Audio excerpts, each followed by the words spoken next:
शांती. आज आहे 15 जुलै 2026ची मुरली. महावाक्य आहे, गोड मुलांनो, योग बलानेच आत्म्यावरील कट अर्थात गंज निघेल. त्यामुळे योगच्या बाबतीत कधीही निष्काळजीपणा करू नका. प्रश्न आहे, बाबांनी मुलांना बेहदचा वारसा मिळविण्याची कोणती युक्ती सांगितली आहे, ज्यामध्ये माया चारी बाजूंनी विघ्न उत्पन्न करते? उत्तर आहे, बाबांनी युक्ती सांगितली आहे की मुलांनो, तुम्ही ब्रह्मा कुमार कुमारी एकाच पित्याची मुले आपसामध्ये भाऊ बहिणी आहात. तुम्ही कधीही क्रिमिनल असॉल्ट अर्थात अनैतिक कृत्य करू शकत नाही. भाऊ बहीण विकारामध्ये जाऊ शकत नाही. तुम्हाला शिवबाबांच्या मतावर चालून बेहदचा वारसा घ्यायचा आहे, परंतु माया काही कमी नाही आहे. चारी बाजूंनी यातच विघ्न उत्पन्न करत राहते. आपण भाऊ बहीण आहोत, एका बाबांकडून वारसा घेत आहोत, हे विसरून जातात. गीत आहे, तुम्हे पाके हमने जहां पालिया, जमी तो जमी क्या आसमा पालिया. ओम शांती. गाण्याचा एक शब्दच पुरेसा आहे. मुले जाणतात बेहदच्या बाबांकडून बेहदचा वारसा मिळतो आणि कल्पकल्प मिळतो. हे देखील मुले जाणतात की बेहदचा वारसा बरोबर भारताला मिळाला होता, आता तो नाहीये, पुन्हा मिळत आहे. तुम्ही पाहता, आता तर स्वर्गाचा वारसा नाहीये, रावणाद्वारे नरकाचा शाप मिळत आहे. शापामुळे माणसे दुःखी होतात, वर अर्थात वारशामुळे सुखी होतात. आता ब्राह्मण मुले जाणतात ते आहेत बेहदचे निराकार बाबा आणि प्रजापिता ब्रह्मा आहेत बेहदचे साकार बाबा. बेहदचे साकार बाबा प्रजापिता ब्रह्माशिवाय इतर कोणीही असू शकत नाही. जरी गांधीजींना बापूजी म्हणत होते, परंतु नियमानुसार संपूर्ण मानव सृष्टीचे ते बापूजी असू शकत नाहीत. संपूर्ण निराकारी जगाचे बापूजी आहेत शिव. आता तुम्ही मुले जाणता आपण शिवबाबांचे बनलो आहोत. शिवबाबांनी येऊन आम्हाला आपले बनवले आहे, वारसा देण्यासाठी. मधुबनला येतात कशासाठी? शिवबाबांना भेटण्यासाठी, परंतु ते निराकार आहेत. फक्त शिवबाबा म्हटल्याने समजणार नाही, म्हणून म्हटले जाते बाप दादा. शिवबाबा आणि ब्रह्मा दादा. दादांचे नाव वेगळे आहे, बाबांचे नाव वेगळे आहे. ते निराकार सर्वांचे पिता देखील आहेत, तर सर्वांचे आजोबा देखील आहेत. सर्व मुलांना बापदादांकडून जरूर वारसा मिळतो. बेहदच्या बाबांकडून सर्वांना वारसा मिळतो. ते बाबाच सर्वांचे दुःखहर्ता सुखकर्ता आहेत. सतयुगामध्ये कोणताही मनुष्य दुःखी असू शकत नाही. नाव आहे स्वर्ग. ते आहेत हेवन अर्थात स्वर्ग स्थापन करणारे गॉड फादर. भारत सर्वात जुना आहे, तर जरूर सर्वात नवीन होता, तेव्हाच तर आता सर्वात जुना झाला आहे. सतयुग कलयुग भारतालाच म्हटले जाते. खरोखर भारत स्वर्ग होता. हे लक्ष्मीनारायण राज्य करत होते. हे बुद्धीमध्ये आहे. आता तुम्ही लक्ष्मीनारायणाच्या मंदिरामध्ये जाल तेव्हा लगेच बुद्धीमध्ये येईल की यांना हा वारसा कसा मिळाला, हे पूजनीय कसे बनले, कधी राज्य केले, कोणाद्वारे राज्य मिळवले, हे सर्व बुद्धीमध्ये येईल. पूर्वी लक्ष्मीनारायणाच्या मंदिरात जात होते, माळा जपत होते. ऑक्युपेशनबद्दल काहीच माहिती नव्हती. आता फक्त तुमच्या बुद्धीमध्ये आहे, ते देखील नंबरवार. तुम्ही आता लक्ष्मीनारायणाच्या मंदिरात जाऊन उभे राहाल तर आनंदित व्हाल. बुद्धीमध्ये आहे. यांनी हे प्रारब्ध कसे मिळवले होते? संगम युगावरच मिळवले, कारण संगमावरच जुनी दुनिया परिवर्तित होणार आहे. संगमावरच बाबांनी येऊन राजयोग शिकवला होता. तुम्ही हे देखील जाणता की अनेक जन्मांतील शेवटच्या जन्मामध्ये खरोखर हे ब्रह्मा होते. ब्रह्माद्वारे विष्णुपुरीची स्थापना होते. हे लक्ष्मीनारायणच मागच्या जन्मामध्ये बरोबर ब्रह्मा सरस्वती होते. ब्रह्मासोबत ब्राह्मण ब्राह्मणी देखील असतील. सतयुगामध्ये लक्ष्मीनारायणाची राजधानी होती ना, जरूर प्रजापिता देखील असेल. तुम्ही जाणता आपण पुरुषार्थ करत आहोत. ज्यांनी कल्पापूर्वी पुरुषार्थ केला आहे तो आपण साक्षी होऊन पाहतो. एक असते राजघराणे, दुसरे असते प्रजाघराणे. त्यांच्यामध्ये देखील कोणी खूप श्रीमंत असतात, कोणी कमी. राजांमध्ये देखील कोणी खूप श्रीमंत, कोणी कमी श्रीमंत असतात. तुम्ही लक्ष्मीनारायणाच्या मंदिरात कोणालाही समजावून सांगू शकता की यांनी हे राज्य कसे मिळवले.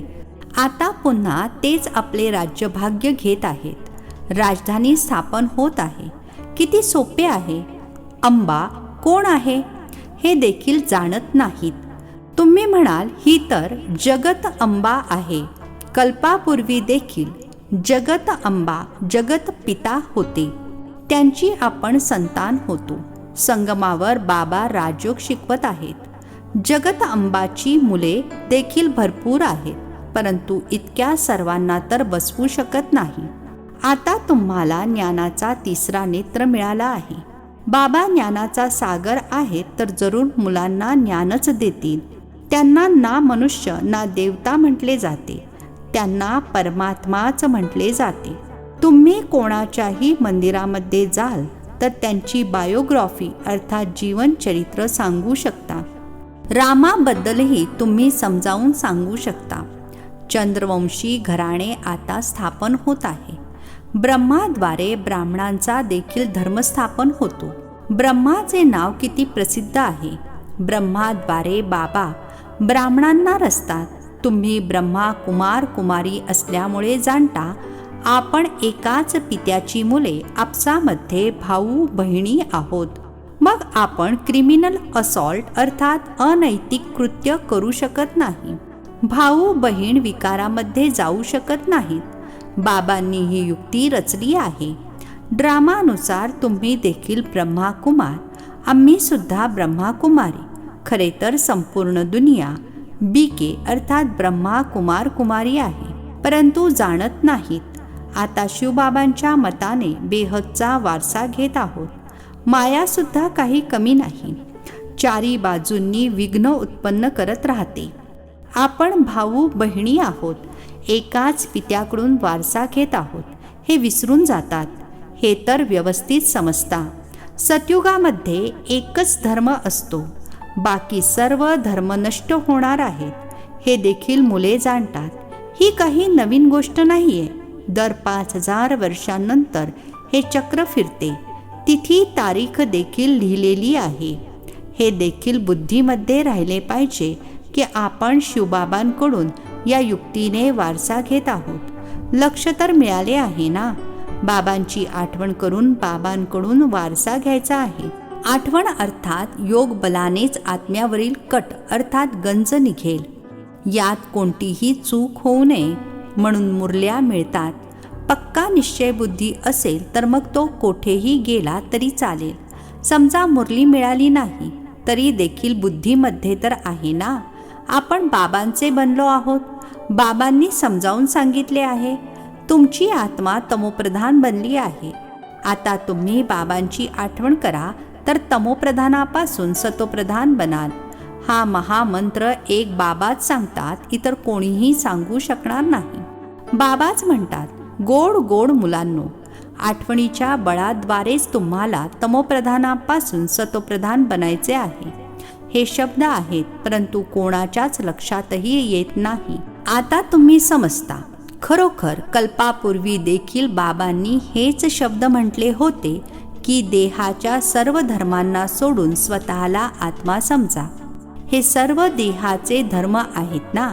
सर्वांचे पिता एकच आहेत.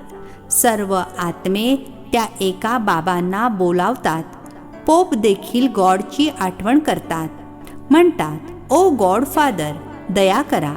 या मनुष्यांच्या क्रोधी बुद्धीला परिवर्तित करा, म्हणजे मग हे आपसामध्ये भांडणार नाहीत. आठवण तर त्या पित्याचीच करणार ना. दुसऱ्या कोणाची आठवण करत नाहीत. शिवबाबांनाच बोलावतात की येऊन पतितांना पावन बनवा. पावन बनले तर मग या छीछी अर्थात पतित रावणाच्या दुनियेमध्ये राहू शकणार नाहीत. मग जरूर नवीन दुनिया पाहिजे. कलियुग बदलून सतयुग तर होणारच ना. परंतु एवढे सुद्धा समजत नाही. एक डॉक्टर आला होता, म्हणत होता कलियुग तर कलियुगच चालत राहील. अरे, सदैव कलियुगच कसे चालेल? कलियुग काही चांगले आहे का? समजतात थोडेच, फक्त भावना आहे तर इतरांना घेऊन येतात. त्यांना तीर लागत नाही आणि त्यांच्यासोबत येणाऱ्या दुसऱ्या कोणाला तीर लागला तरीही काही ना काही दलाली मिळेलच. स्वर्गामध्ये तर जातील. बाबांकडून येऊन थोडे जरी ऐकले तरी देखील स्वर्गामध्ये जरूर जातील. तरीही हेवनली गॉडफादरच्या सन्मुख येऊन बसले आहेत. बाबा समजावून सांगत आहेत, मी सर्वांचा पिता आहे ना. शिवबाबा कसे येतील यावर कोणाचा विश्वास बसत नाही. अरे, आत्मा येऊ शकते तर मी का येणार नाही? आत्मा एक शरीर सोडून दुसऱ्या शरीरामध्ये जाऊ शकते, तर मी येऊ शकत नाही काय? नाही तर मी कसा येणार? बोलावतात देखील, हे पतित पावन बाबा, येऊन पतितापासून पावन बनवा. बाबा म्हणतात, मी येतोच भारतामध्ये. कल्पकल्पाच्या संगमावर एकदाच येतो. तुम्ही जेव्हा 84 जन्म पूर्ण करता तेव्हा मी येतो. तुम्हा मुलांना निश्चय आहे की बाबा पुन्हा वारसा देण्यासाठी आलेले आहेत. बाबा म्हणतात, माझा धंदाच आहे जुन्या दुनियेला परिवर्तित करून नवीन दुनिया स्थापन करणे. म्हणून गायले गेले आहे, नवीन दुनियेची स्थापना, जुन्या दुनियेचा विनाश आणि नंतर मग तुम्ही पालना कराल. ज्ञानाचा प्रकाश मिळाला आहे ना. कालीचे मंदिर पाहाल तर कळेल हे खोटे चित्र आहे. काली बरोबर जगदंबा आहे, परंतु असे भयानक रूप नाही आहे. बंगालमध्ये काली समोर बळी देतात, परंतु जाणत काहीच नाहीत. जगत अंबेच्या मंदिरामध्ये लाखोंनी येतात. नेहमी जणू जत्राच असते. छोटीशी मूर्ती ठेवली आहे ना, नाव ठेवले आहे जगत अंबा. आता जगत अंबा तर एकच असायला हवी. सिंधमध्ये कालीचे मंदिर कसे बनवले होते? एकदा किल्ल्यात बॉम्बस्फोट झाला तेव्हा फकीराने सांगितले की काली माता कोपली आहे. बस, त्याने जाऊन तिथे कालीचे मंदिर बांधले. आता काली आहे कोण? काहीच जाणत नाही. तुम्हाला आता नॉलेज मिळाले आहे. अशी कोणतीही गोष्ट नाही ज्याला तुम्ही जाणत नाही. तुम्ही समजता बाबांकडून वारसा घेत आहोत तर पूर्ण पुरुषार्थ केला पाहिजे ना. पहिल्या नंबरचे दुःख तेव्हा सुरू होते जेव्हा कुमार कुमारी लग्न करतात. तुम्हाला तर लग्न करण्याचा कधी विचारसुद्धा येता कामा नये. आता बाबा म्हणतात, हे रावण राज्य नष्ट होणार आहे. हा आहे विकारी गृहस्थ व्यवहार. देवी देवतांसाठी गायन करत राहतात. हे कोणालाच ठाऊक नाही की या देवतांना निर्विकारी बनविणारा कोण आहे. सतयुग आहे संपूर्ण निर्विकारी दुनिया. शास्त्रांमध्ये मग असे दाखवले आहे की तिथेही विकार होते, परंतु ते तर आहेच वाइसलेस वर्ल्ड, अर्थात निर्विकारी दुनिया. विकारी दुनिया आणि निर्विकारी दुनिया यामध्ये किती अंतर आहे. या गोष्टी दुसऱ्या कोणाच्याही बुद्धीमध्ये नाहीत. तुम्ही जाणता, या लक्ष्मीनारायणाचे जेव्हा राज्य होते तेव्हा किती थोडे मनुष्य होते. एकच धर्म होता, नंतर मग त्याची वृद्धी झाली आहे.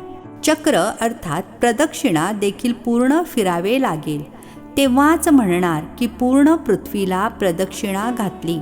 समुद्राला काही प्रदक्षिणा घालू शकत नाही. सतयुगामध्ये फार थोडे असतात तर किती कमी जमीन व्यापतात. आता मनुष्य सृष्टीची हद पूर्ण होणार आहे. वर अर्थात परमधाममध्ये थोडे आत्मे जे आहेत ते देखील येत राहतात. लोकसंख्या वाढतच राहते. जेव्हा तिथून आत्मे येणे सुद्धा बंद होईल, तुम्ही कर्मातीत अवस्थेला प्राप्त कराल, त्यानंतर मग आत्म्यांना शरीर सोडून जायचे आहे. त्यांचे येणे आणि तुमचे जाणे एकाच वेळी घडेल. ते थोडे थोडे येत राहतात. समजून घेण्यासारखी गोष्ट आहे ना. सर्वात आधी आपण तिथे जाऊन राहणार. आपण असताना तिथे दुसरे कोणीही असता कामा नये. या विस्तृत गोष्टी आहेत. तरीही बाबा मुलांना सांगतात, अच्छा, आपल्या लाडक्या बाबुलची आठवण करा. तुमचा फायदा आहे बाबांची आठवण करण्यामध्ये. हा अर्थात या दुनियेतील इतिहास भूगोल तर मनुष्य खूप वाचतात, खूप दूरपर्यंत जातात, चंद्रावर देखील जातात. ही आहे विज्ञानाची घमेंड. अतिमध्ये जात आहेत. चंद्रावर काही अस्तित्व थोडेच आहे. तुम्ही तर सूर्य चंद्राच्याही पलीकडे निघून जाता. हे नॉलेज तुमच्या बुद्धीमध्ये आता आहे. तुम्ही समजता. ड्रामा प्लॅन अनुसार बाबा हे सर्व सांगत आहेत. बाबाच म्हणतात, मी तुम्हाला पतितापासून पावन बनवतो. हा माझा पार्ट आहे. भक्ती मार्गामध्ये देखील आमचा हा पार्ट आहे तर ड्रामाच ना. जसे तुम्ही पार्टधारी आहात, मी सुद्धा पार्टधारी आहे. माझे काम आहे तुम्हाला पतितापासून पावन बनवणे. जे काही करतात तर त्याची महिमा होते ना. या लक्ष्मीनारायणाची किती महिमा आहे, परंतु यांना असे लायक कोणी बनवले? हे सुखधामचे मालक होते. आता तर अनेक प्रकारची कितीतरी दुःखे आहेत. आज कोणी मेले, भांडण झाले. जरी कोणाकडे लाख करोड अब्ज आहेत, परंतु जर एखादा आजार वगैरे झाला तर काय करतील? बिर्लाकडे किती पैसे आहे?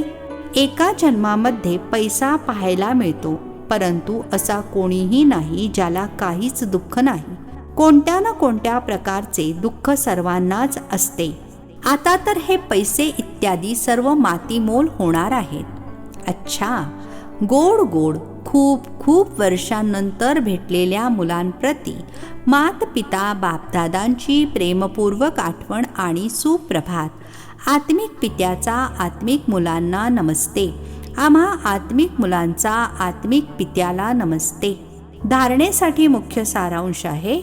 पहिला पॉइंट आहे, कर्मातीत अवस्थेला प्राप्त करून परत घरी जायचे आहे, परंतु जाणार तेव्हाच जेव्हा आत्म्यांचे येणे बंद होईल.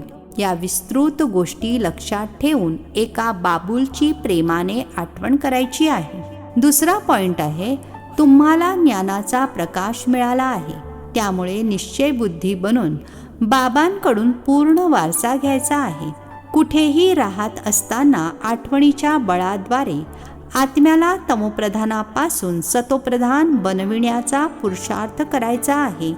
आजचे वरदान आहे, स्वमानामध्ये स्थित राहून विश्वाद्वारे सन्मान प्राप्त करणारे देह अभिमान मुक्त भव.